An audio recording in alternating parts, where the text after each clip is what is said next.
Okay, so thank you. Very nice to see those of you who've managed to make it along face to face this evening. We're well aware there's a lot of reasons why you might not have done, from trains and uncertainties around that to parliamentary business, obviously, and also COVID. And in fact, that's rearing its head again, to the degree that Richard Dixon, Dr. Richard Dixon, who wrote the report, is unable to join us live face to face because he has COVID. So he will be joining us online, so please bear with us for that. The format is very simple. We're just going to take about the next hour to go through the report, opportunity for Q&A. We'll hear from Richard Dixon. He's obviously got the bulk of the presentation. We'll then hear from Becky, who is the Coalition Manager for Stop Climate Chaos Scotland. And then we have three responses from Miriam Brett, who is from the Wellbeing Economy Alliance, and then online from Veronica Fadzaizano, who is from Zimbabwe. She's from Oxfam in Southern Africa, and Professor Salamul Hook, who is from Bangladesh. Then there'll be an opportunity for questions after that. So that's roughly the format. My name is Mike Robinson. I'm a chair of Stop Climate Chaos Scotland. I haven't got used to saying that yet again. And sometimes I am the Chief Executive of the Royal Scottish Geographical Society.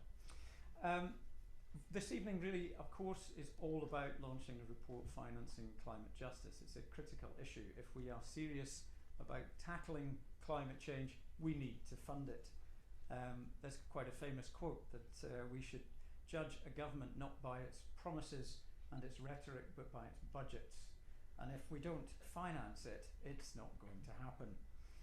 Because, of course, first of all, we need action at home. We need action domestically. There's already a very serious concern about whether we're going to meet all the annual targets that we have, how achievable the 2030 target already is, and yet here we are 8 years out.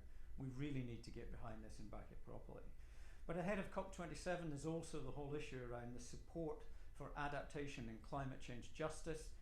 Scotland, of course, did go out with a climate justice fund, and it's the first nation to do so, and also the commitments around loss and damage, and it's really vital that we secure those and build on those ahead of COP27 and all the remaining COP process and that whole international discussion. Of course, we have a climate emergency. It's easy to forget in the wake of a cost of living crisis, and climate change always has that problem. There's always something will come along and sort of bump it off the headlines. The reason Copenhagen was such a disappointment is because for once there wasn't loads of other things on the agenda and climate was centre stage. And that was why it was so distressing that it didn't achieve more. But COPs, of course, are a very complex and difficult process, and therefore, again, we maybe need to look for leadership in lots of different places and not just through central government. Finance, though, is essential. I mean, it was back in 2006, the Stern report reported that we needed 1 to 2% of GDP to sort this problem out. Also, the other bit that people forget is it said if we didn't, we needed 20% of GDP to sort this out. The UK CCC, the Climate Change Committee, also year before last produced a similar report with 1 to 2% GDP. It's a serious issue. We're still funding, however, poor activities, carbon negative activities. We're still subsidising damage. We're still announcing new oil fields.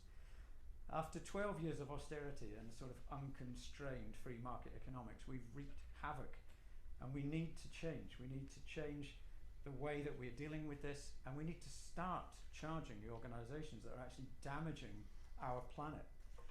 They're jeopardising all of our futures, and for one or two people's profit. This isn't really about tax or fiscal levers as much as it's about priorities. It's about the need to prioritise our children and our future. It's our need to prioritise helping everyone and not just some people. It's a need to refocus on the good and not the bad, and a need to fund those things which protect our future and tax the things which destroy it. The short-term crises like COVID and the cost of living are going to keep happening, and we're going to lurch from one to the next unless we actually do something to tackle some of the core issues that are driving them. That needs to begin by taking more action, and that will only happen if we see real investment. We all know deep down that we need to do more and quickly, and to do that we need to start funding it sufficiently. It's in everyone's interest to get this right. Dr. Dixon chose an incredible job. He's done an incredible job of pulling together a vast amount of information reports to produce this report we're launching tonight. Working with Stop Climate Chaos Scotland, working through all of these different 26 priorities, and we are calling on the Scottish Government to take this document seriously, and the UK Government, God help us, to take this document seriously, to pick it up in an independent working group, to consider this report and inform the next programme for government using some of these findings. That's what we are hoping to do with this report. So I will leave it there, and I would like to introduce online Dr. Richard Dixon. Well, thank you very much. I'm going to try and start my PowerPoint.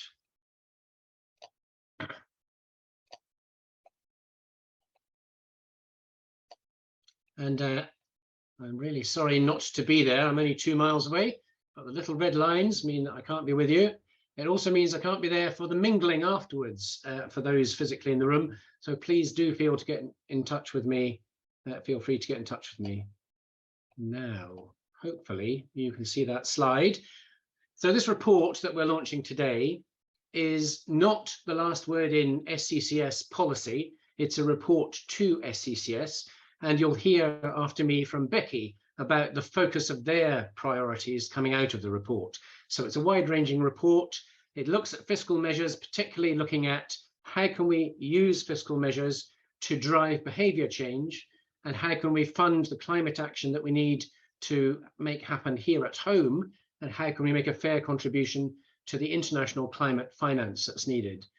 So let me just talk about fiscal measures. So they cover everything from taxes, levies, duties and charges, where we take money, to subsidies, loans, grants and guaranteed prices, where we give. And there are other stranger beasts like minimum prices and market systems like the emissions trading scheme. An example of a tax that was almost successful, or successful in many ways, not successful in some other ways, is the Scottish landfill tax. So this has been controlled for a while by Scotland, started as a UK tax.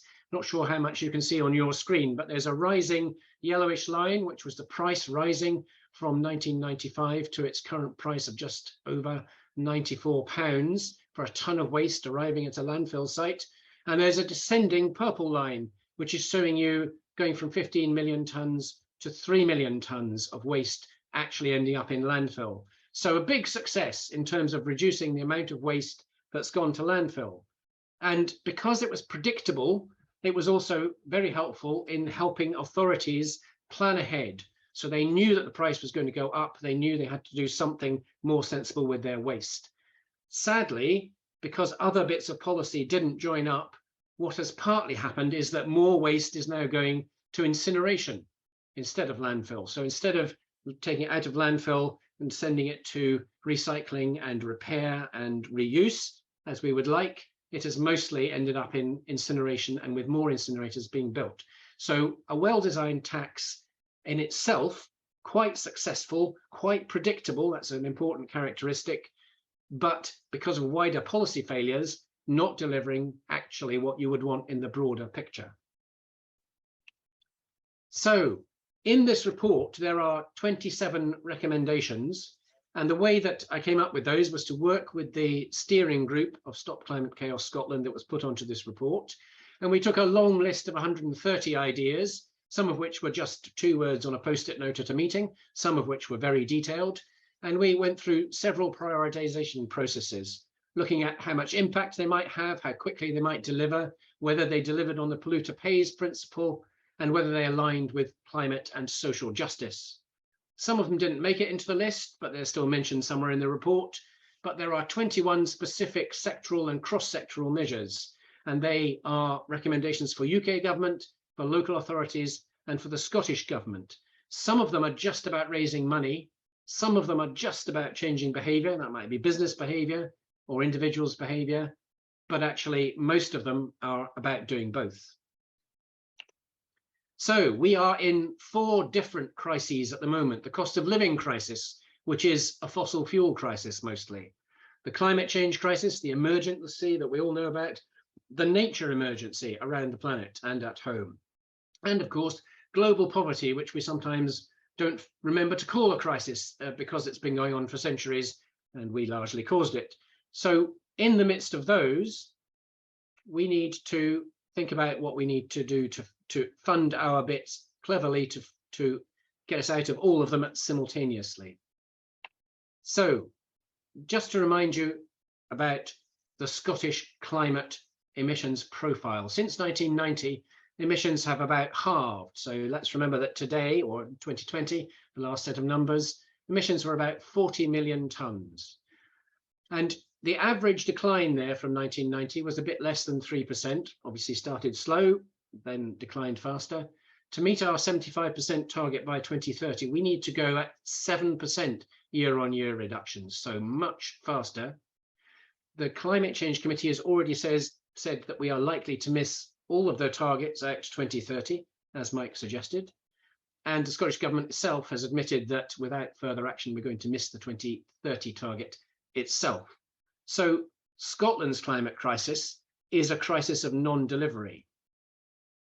And of course, this isn't the full picture because these are emissions from our own territory and from international shipping and aviation. But of course, we import lots of stuff. So 82% of our carbon footprint in Scotland, when it was last measured, is from imported goods and services. A third of that's from stuff we get from the UK, 2/3 of it from outside of the UK. So let's now talk about how much we need to spend. And some of these are new figures that people haven't seen.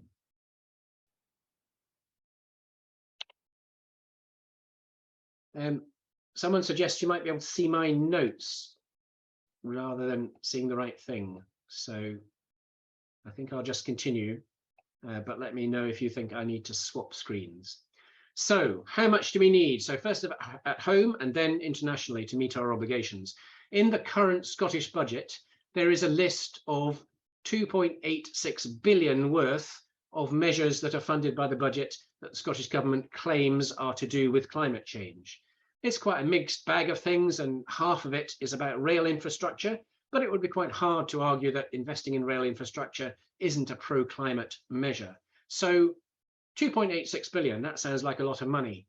On this chart, you can see some numbers for comparison. So as Mike mentioned, the Stern report said 1% of GDP, and then a couple of years later, Stern said, no, actually it's 2%.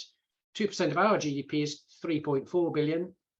The Climate Change Committee has estimated that by 2030, Scotland needs to be spending 4.5 billion, and Commonweal have produced a costed plan to decarbonize Scotland, and that runs at about 5 billion a year. So you can see it's a large number already, but it needs to be larger.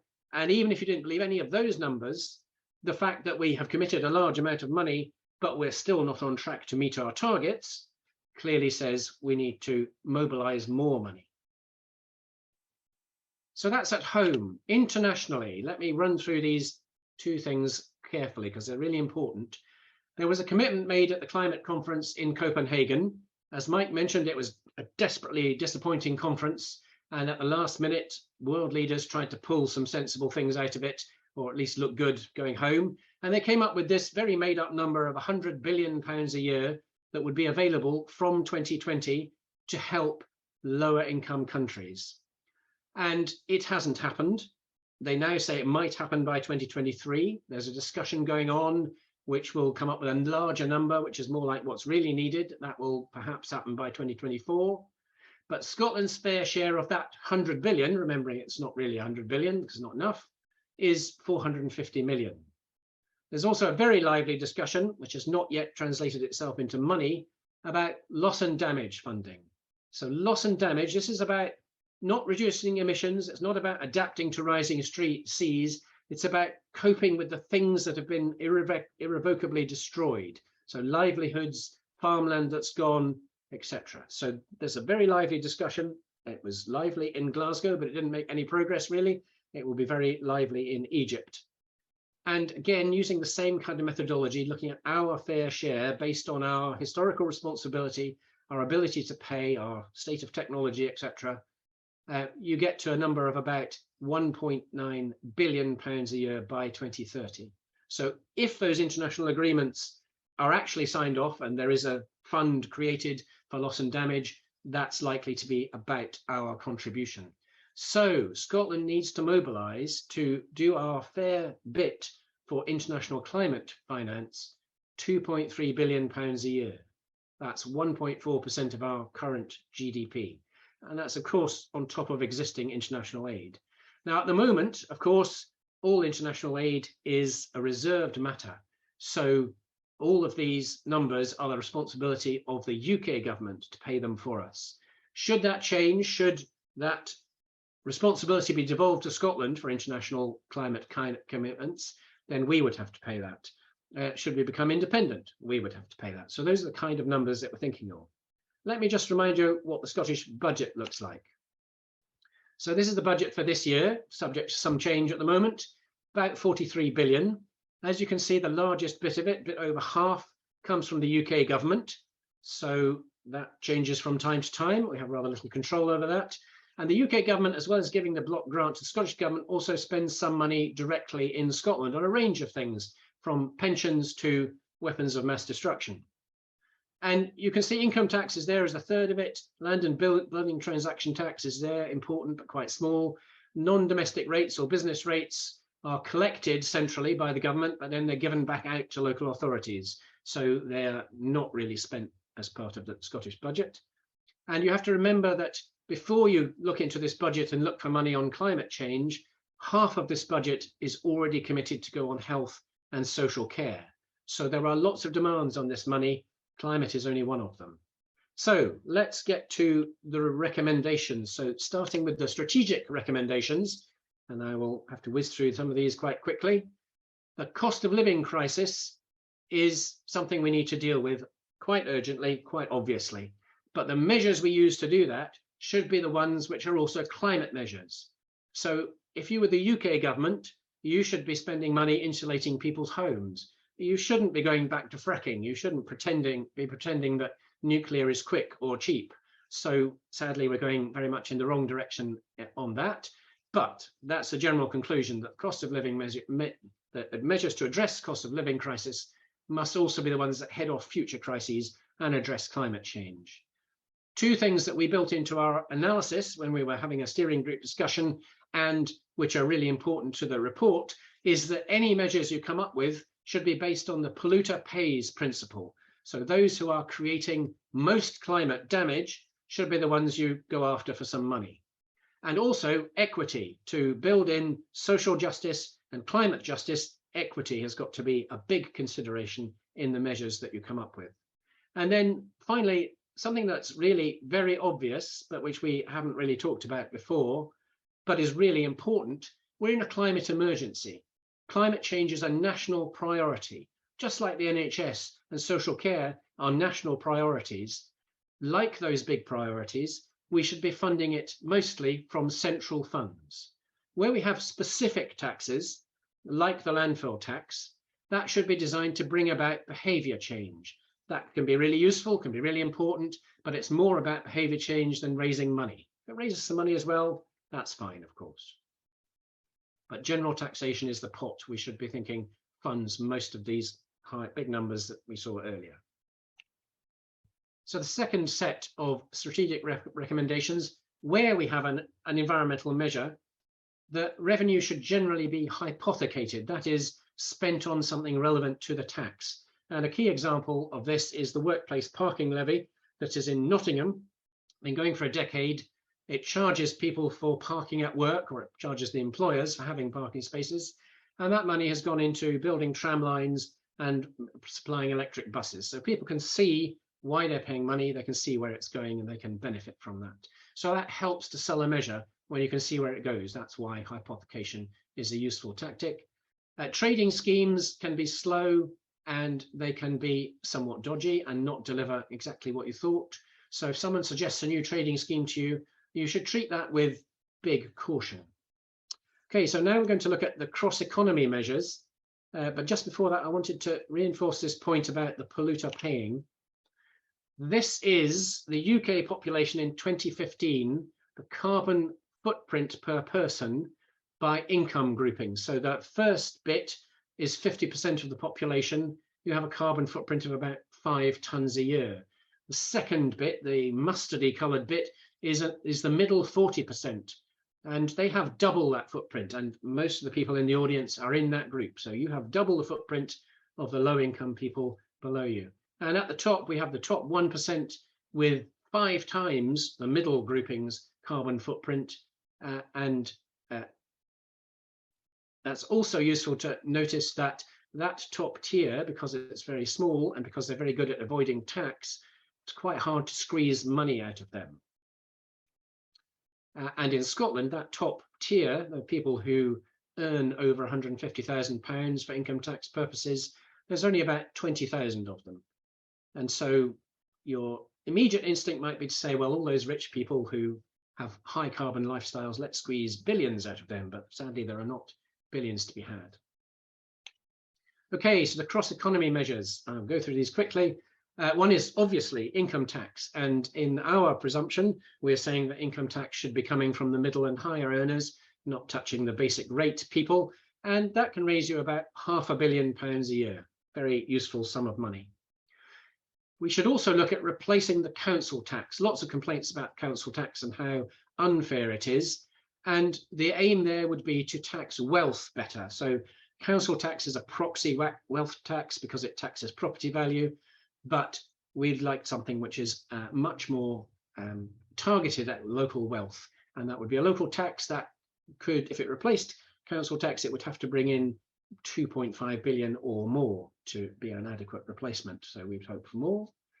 Then a pretty obvious one, if you want to stop the climate emergency, you should stop funding or giving subsidies to the people who are making it worse. So if we removed the tax breaks and subsidies that the UK government gives fossil fuel industry, that would save us 10 to 15 billion pounds a year.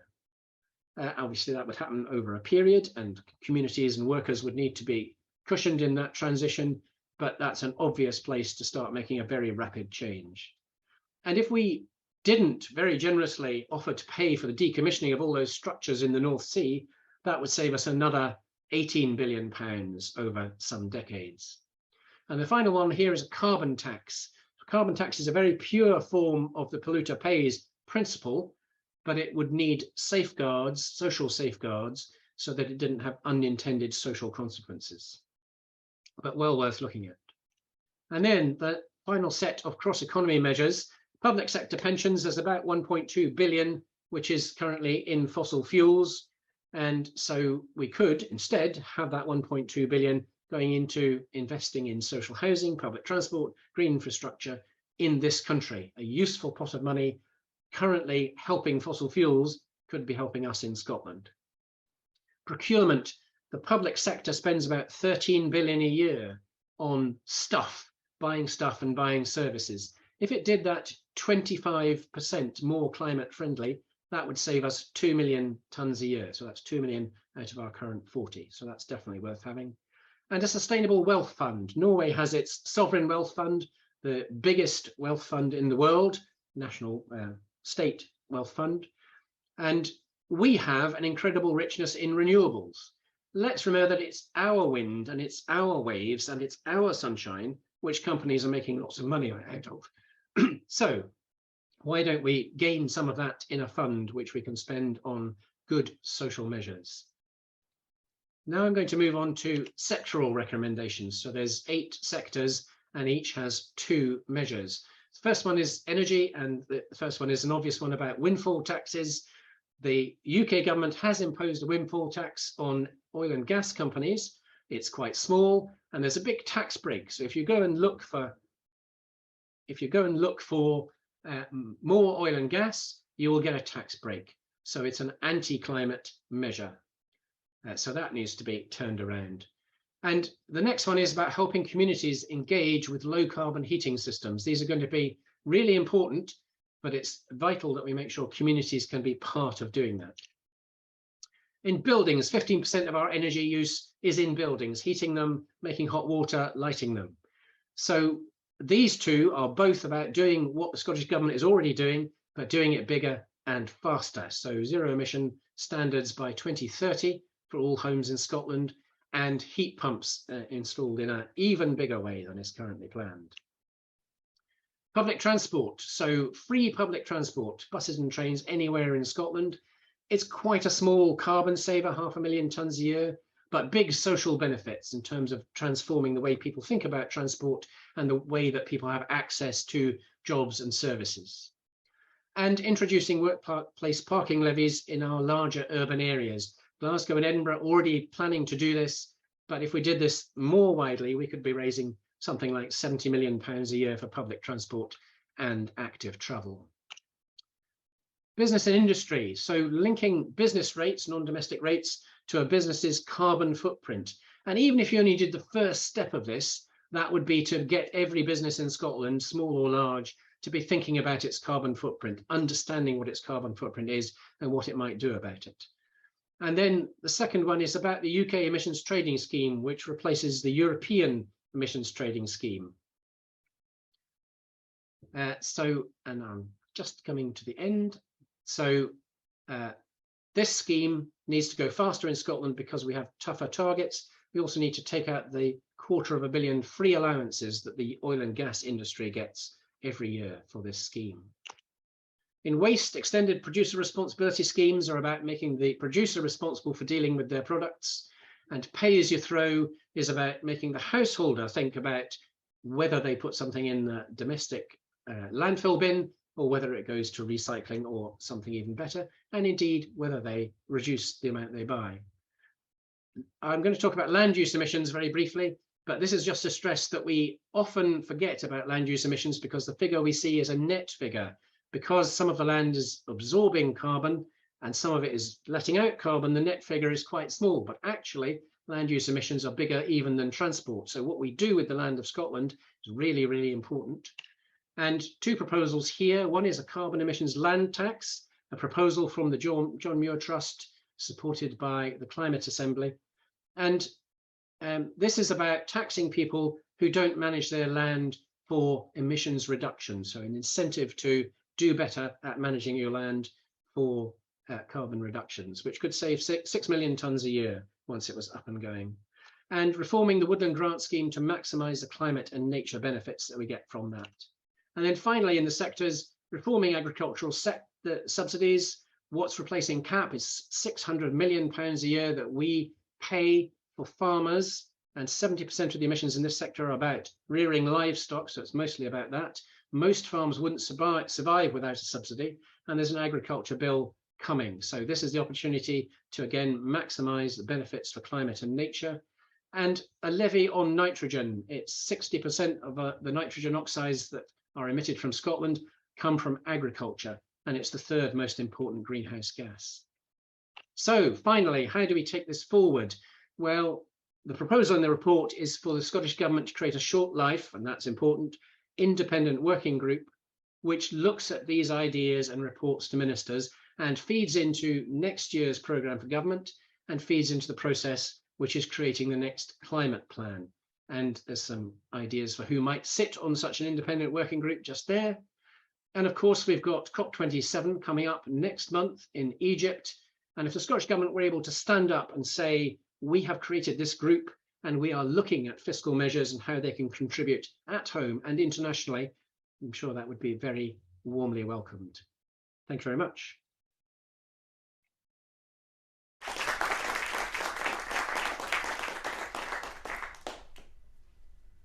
Thank you very much, Richard. Great presentation. Sorry you had to rush it a bit there. Always a challenge getting 20 odd recommendations through in 15 minutes. But thank you very much indeed, and sorry you had to deal with COVID as well, but great performance, thank you. Okay, we're going to hear from Becky Hinton-Lake, who's the project manager, just very quickly. Becky? Bruno, you can just leave it on the holding slide, that's okay. So yeah, thank you very much for that, Richard. So flowing from Richard's report, we've been considering the recommendations very carefully, and you've got a briefing in front of you that kind of outlines some of the kind of key short-term priorities that we want the Scottish Government, the UK Government and local governments to kind of build into their fiscal policy and budget decisions in the short term. So the kind of key message overall is that all governments must acknowledge the urgency for action. We can't delay action on this anymore.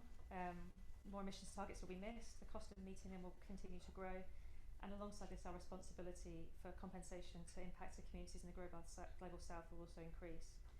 So, I mean, just to repeat what Richard just said, we strongly support the recommendation that the Scottish Government should create a short life working group to review the measures, and also that the measures to address the cost of living crisis should really go hand in hand with addressing the climate crisis, because a lot of the solutions are the same and can have benefits across society, really. So I was going to put out a few of these, but you've just heard them from Richard, so I probably don't need to do that too much. But yeah, so some of the things for the Scottish Government we were wanting them to do, as well as the working group, was to identify new and additional sources of finance, especially on loss and damage, and like Richard said, can make a big impact on announcing that ahead of COP27. So we want to set a strong example for other countries at a time when obviously all countries are reviewing how they spend their budgets and trying to reduce emissions and financial support. So I think that's all I wanted to say just now, but I'll pass over to our responders who can give their views as well on the report and the recommendations.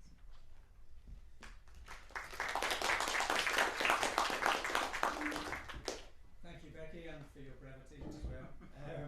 So we'll get ourselves back on track, but delighted to say that we have 3 speakers online, well, 3 speakers in total, 3 people who are going to respond to the report as we've presented it so far.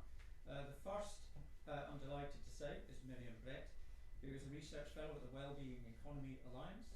So, Miriam, there's a lot of focus on the cost of living crisis in general. How important is it we tackle the climate crisis in the way that we address the cost of living crisis? Should I sit here or should I stand up?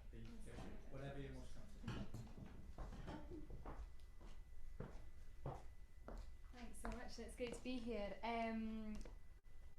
Yeah, cost of living crisis, and particularly important amid an utterly devastating so-called mini-budget by the UK government. Well, I want to speak a little bit about how intrinsically linked the deep inequalities in power and wealth are to the drivers of climate and environmental breakdown, and how they are hardwired into the current economic system. The distributional costs are imbalanced both within and between global regions and countries. So the top 10% are responsible for around 48% of global CO2 emissions, while the bottom 50% are responsible for close to 12% of global carbon emissions.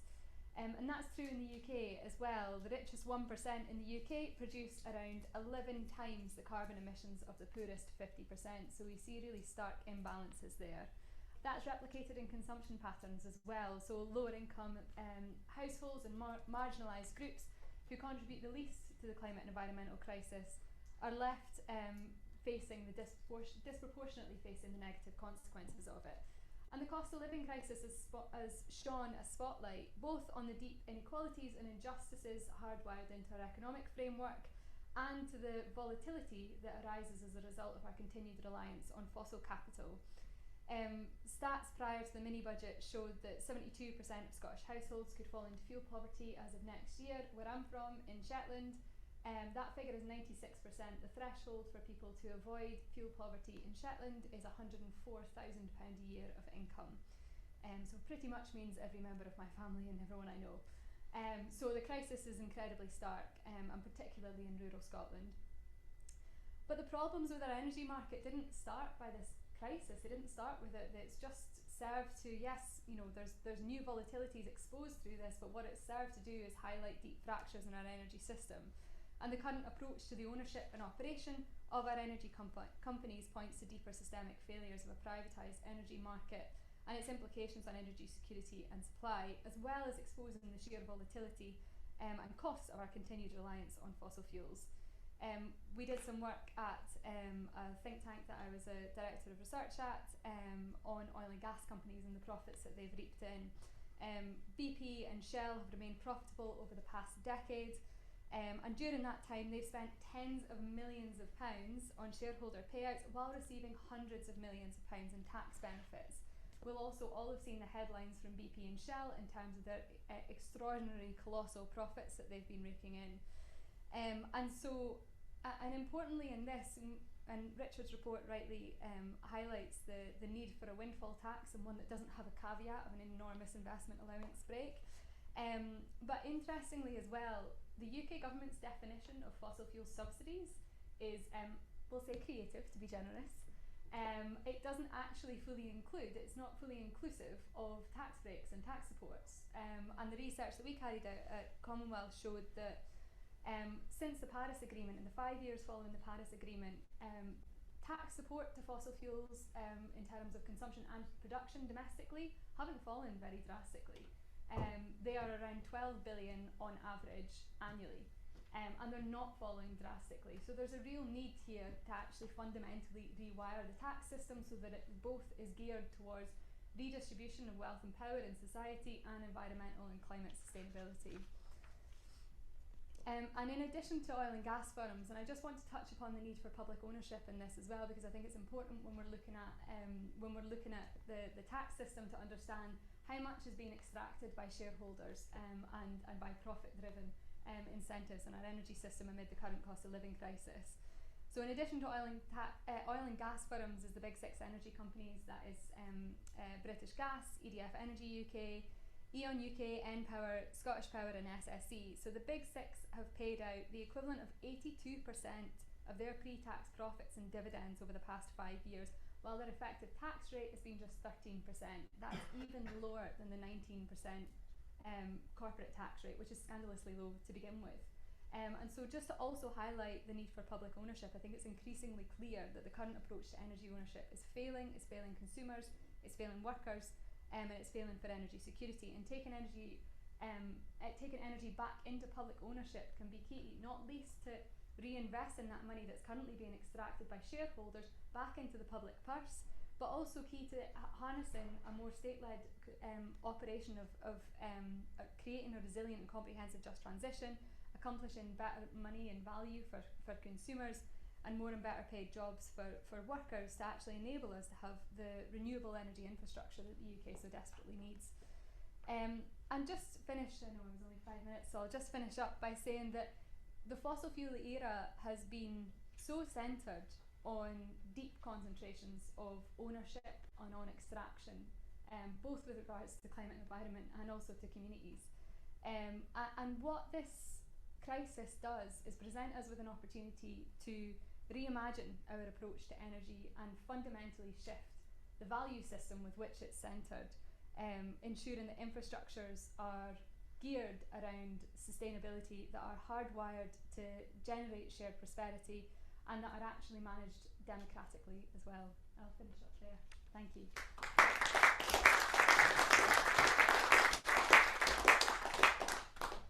Thank you, Miriam, and glad you mentioned extraction. We're now going to move to Veronica Fadzai-Zano, who's been very patiently holding on from Zimbabwe. She is the Programme Advisor for Extractive Industries in Oxfam for Southern Africa. So, Veronica, welcome to this evening in Edinburgh. Lovely to have you with us. We had a question for you. Obviously, this report does focus quite strongly on Scotland, but it also highlights the critical importance of raising finance to support those facing the consequences of excessive emissions. Can you put the scale of that challenge into perspective for us, Veronica?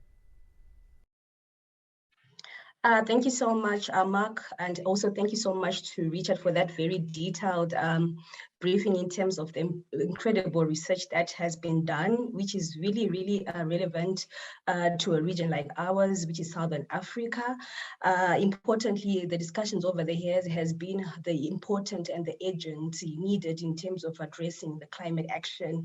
And what I'm really, really liking about this research is that it proffers key recommendations critical to addressing not just beyond the behavioral changes, but the importance of domestic resource mobilization, revenue needed to address the climate action and the crisis that is currently being faced globally, but more so that is being felt more by us in the global south. We have really contributed the least towards the climate crisis that is currently happening. I do hope that I'm clear in terms of the technology. Technology sometimes can fail you, so I do hope everything is spot on. Oh, great.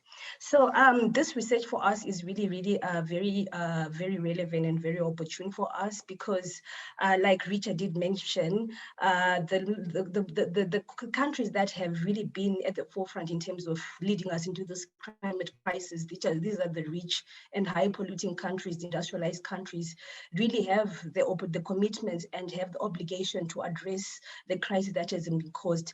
But when you look at the reality, despite the climate change crisis being a global crisis, in terms of the mostly affected regions and communities being affected, it is mainly Africa that is feeling the brunt of this climate crisis, despite being the least contributor towards this crisis. And hence the issue of climate findings, not just looking at countries such as Scotland, who are rich countries, in terms of how they can commit their narrative towards reducing emissions and really for addressing some of their commitments nationally. The research offers key recommendations which are key to us in terms of how the importance of climate financing is important internationally due to the issues that I'm going to share with you and the colleagues that are attending in person, particularly that for us as Africa, we are experiencing one of the most catastrophic and devastating impacts of the climate change crisis. We are one of the 10 countries, well, which are amongst the most vulnerable countries due to climate change are found in Africa. And out of those 10 countries, Southern Africa is noted to have the highest number of countries and really seen as the hotspot in terms of the climate crisis. And importantly, Richard did mention in his presentation the aspects of loss and damage. And I'm going to share with you some of the practical cases that we're faced in terms of our region, particularly for a country like Malawi, which has really felt the devastating impacts due to the weather and climatic shocks in terms of the climate crisis. Particularly, I'll give an example of communities in Mangochi and Sanje, which in 2019 received, were actually victims of flooding due to Cyclone Idai, which happened during 2019. And actually what made these communities more vulnerable was that just a few months before Cyclone Idai hit in March 2019, they had also been battling months of the El Nino drought, therefore, which made them actually more susceptible in terms of the flooding that happened in terms of a cyclone Idai. And the strong winds and the extensive flooding that happened in Mangochi and Sanje caused catastrophic damage in terms of wiping away a major harvest of these poor and marginalized communities. In terms of that, a lot of their seeds were actually destroyed in terms of the seed stock that they had. And when you look at a country like Malawi, where a lot of the population, around 60% of the population in terms of livelihoods depends upon agriculture, you can actually understand the devastating impact in terms of lives and livelihoods the impacts of climate change are having to a country like Malawi, especially the poor and the marginalized communities that I'm talking about from Mustanji and Mangochi and Sanje. And as such, what we've seen is that the Malawian government has actually tried to quantify the cost of damage that will be needed to address some of the impacts of the flooding that happened in these communities and broadly within the Malawi country. And it has actually put this costing at 220 million. And what we can see from this is just not a case of Malawi, but even other countries within the Southern Africa region. You talk about your Mozambique, your Zimbabwe, your South Africa, your Angola, your Zambia, and some of which, some like Malawi and Zambia, actually some of the key co-partners of the Scottish government. And what this means is that a lot of households are being affected, a lot of livelihood issues are being at stake in terms of this whole climate crisis that we are seeing in terms of these countries. So it is quite important for us in terms of really ensuring that the issues of climate financing become central, especially in terms of the international agenda. And more importantly, I think what I really admire about this report is, especially the research does actually provide enablers where the Scottish government can try to capitalize and actually benchmark in terms of addressing the agenda that of the commitments that Richard did talk about in terms of the commitments by the Scottish government to address issues of loss and damage towards that fund, and which is something that we definitely applaud in terms of our South region. But what we need is that these communities cannot keep on waiting for financing, especially by rich, high polluting countries, which include Scotland, to finance these resources which are not coming. The 100 billion commitment which Richard talked about has not really even come to, there is just really been about 5% in terms of the commitments by the rich polluting countries. And really for us in a region like us, where we are already feeling the catastrophic effects, and more so we are seeing issues of loss and damage really happening on a daily basis, this is really a cause of concern. And it is important that as part of I am concluding, I think in terms of the 5-mark plan, I just want to share that I think the demand for the climate agent is really important, and it's important for the rich, high polluting countries such as Scotland to really be at the forefront. The climate crisis, like I mentioned, is already wrecking the lives of millions of people, especially those that have not really contributed to this crisis. And hence, each and everyone has a role to play in terms of really ensuring that the polluters must be accountable and must pay for the damage that is faced by the least contributing countries and communities. And especially the frontline communities, the key cannot, like I said, we cannot keep on waiting. And therefore, there is this cry that needs to be made in terms of really ensuring that as we head for COP27, the Scotland government continues to showcase its demonstration in terms of its leadership role in terms of climate financing to address some of the climate-induced loss and damage. But importantly, I think it is important that we really have to hold to account those that are really at the forefront, especially the aspects of the fossil fuel industry, like Richard mentioned. We are going to be seeing a lot of new discoveries actually in certain parts of Southern Africa, especially in Mozambique and in Namibia. And as such, it's important that some of these players that are really getting subsidies to be seen as enablers of this discourse to be addressed, and to show that they are also seen to playing a fair part in terms of the climate financing that is much needed for us in the least developed countries where we are feeling the brunt. On this note, I'll end here, and I hope I did stick to the 5 minutes that was assigned to me. Thank you so much.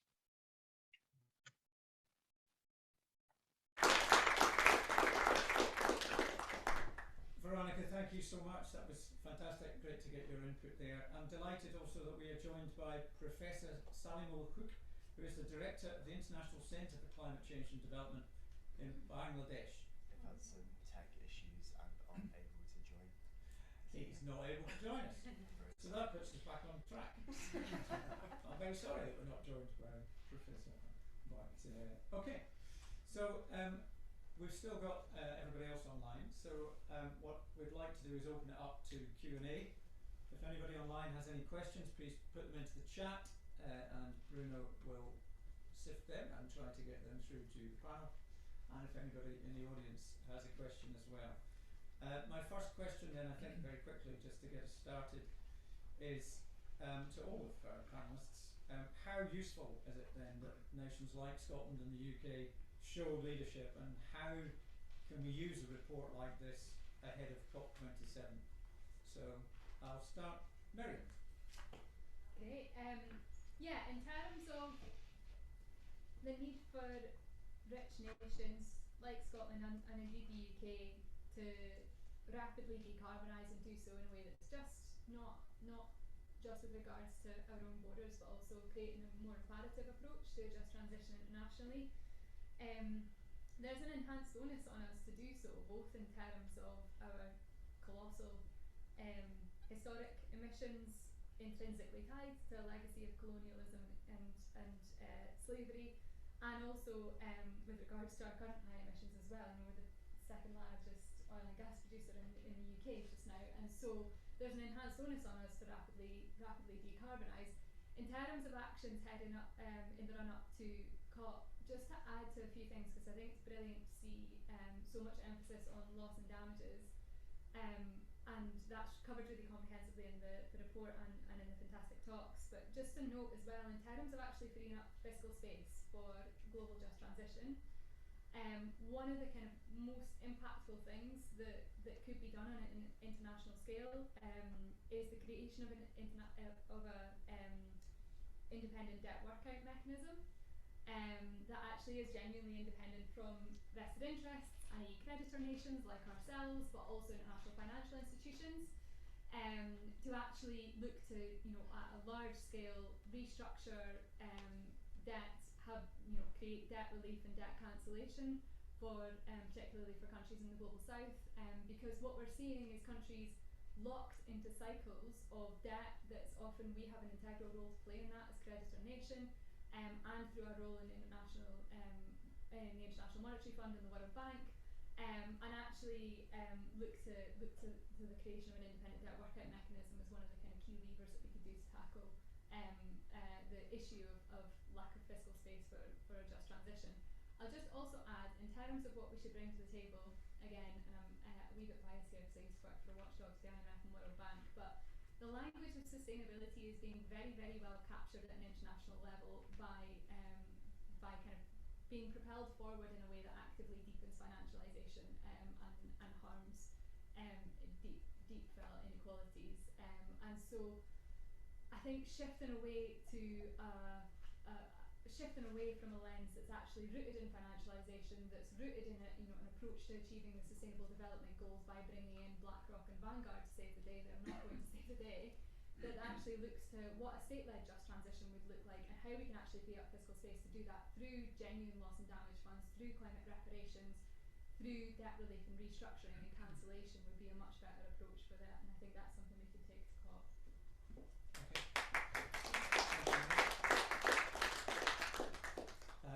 Take the question, Pete.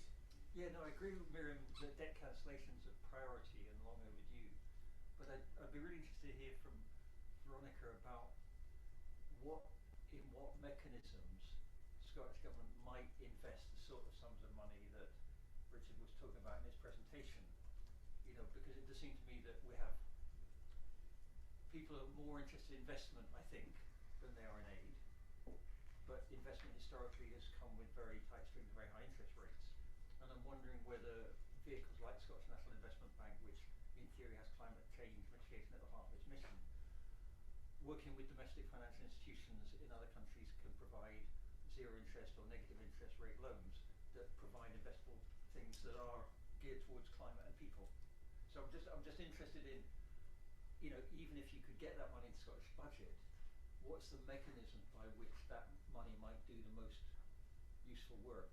You mean the vehicle or the types of projects? Sorry? You mean the vehicle or the types of projects that money like that might be directed? The vehicle, the mechanisms as much as the actual projects, but what's this? Okay. Because is it a check to the government? Is it co-investment with? All right, let's ask Veronica if we may. Veronica, I'll repeat the question because I don't know if you could hear that through the microphone. But the first part of the question again, which Miriam was answering, is how is a report like this helpful ahead of COP27? And one of our audience here was asking, what is the mechanism for usefully transferring money to countries in the south in a way that they can actually use it?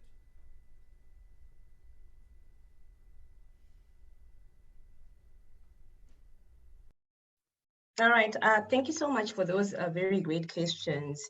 I think importantly, like I did mention, this research is just not relevant for the Scottish government and the UK government. It is actually a key report that cascades to most developed countries that have really been at the core in terms of the climate crisis, the highly industrialized countries. But more importantly, I think I'm seeing it from the perspective, especially for a region like ours, where we've got our African group of negotiators who will be going at COP. And I think for us, it's really important for us to be sharing as they prepare in terms of the preparations for the COP26. I do know, for example, that at the end of this month, they will be meeting in Namibia in terms of coming up with the concerted sort of like Africa position in terms of the key issues that they will bring to the table. And I think this research really proffers important starting point in terms of evidence and data that is key in terms of making a case why it is possible and important for rich developed countries such as Scotland in terms of where they can harness in terms of the resources and the revenue in terms of addressing the climate agenda. Because I think importantly, some cases, some of these countries, they try to find loopholes in terms of how difficult it is to finance this climate narrative. But this research proffers recommendations and entry points in terms of the sectorial aspects that Richard did provide in terms of what could be. So I feel like it's very important, and I think it would be key key for the Stop Climate Chaos in Scotland to also link up with other key climate activists that have been leading, especially in the developed north, to be able to share and see how best such a research can also be even replicated in other countries beyond Scotland, so that they can also really be able to use this as a policy driving narrative in terms of their advocacy and making a case for why developed countries need to be accountable in terms of the climate financing commitments. Secondly, in what mechanisms the Scottish government invest some of the monies outlined, I feel like whilst it is important to really invest some of these monies towards the loss and damage fund, for example, or any other funds that have been made established in terms of addressing the climate financing. What could also be key is to also go with the model of where the Scottish government is actually gone directly and partnered with some of the governments, especially the countries that I mentioned, like Malawi and Zambia, who are some of the co-partners based also on the vulnerability in terms of the climate change crisis, in terms of agreements where they can really invest this money towards the priority set areas that relate to just beyond climate adaptation, but also the loss and damage that has already been witnessed. I did mention that a country like Malawi is looking at, for example, 300 million towards restructuring the loss that has been caused by Cyclone Idai. And these are some of the aspects that could actually be key, especially in terms of ensuring that communities, in terms of the infrastructure and the livelihoods that they've been lost, can be in a way find a way of trying to also ensure that they can be able to restart their livelihoods sustenance.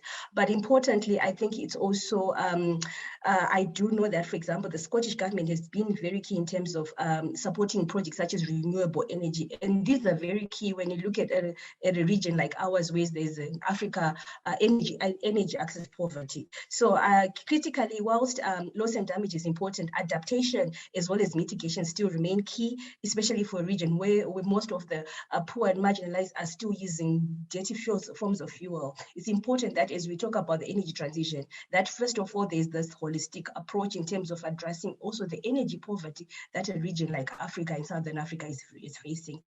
I think those would be my key, my responses at hand in terms of the questions that have been posed.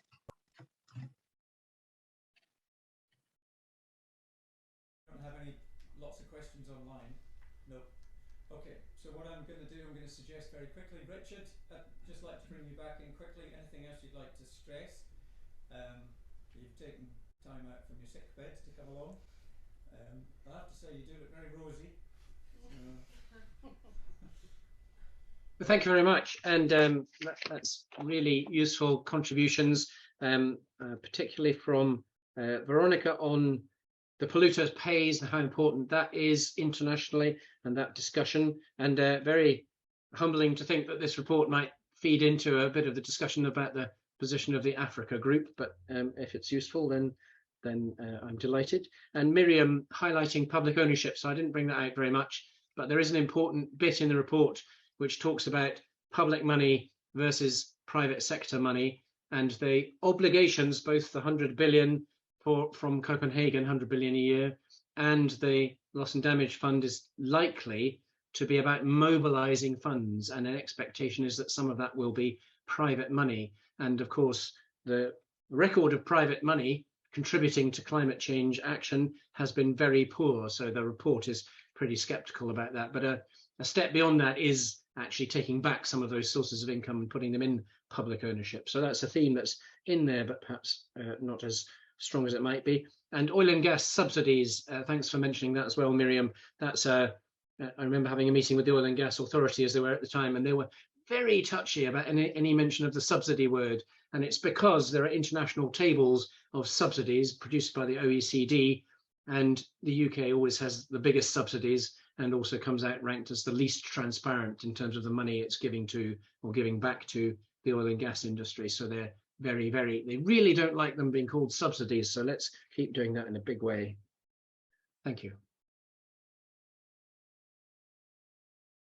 I think we're back on track. So there is an opportunity for those who are face-to-face here to continue to network upstairs afterwards.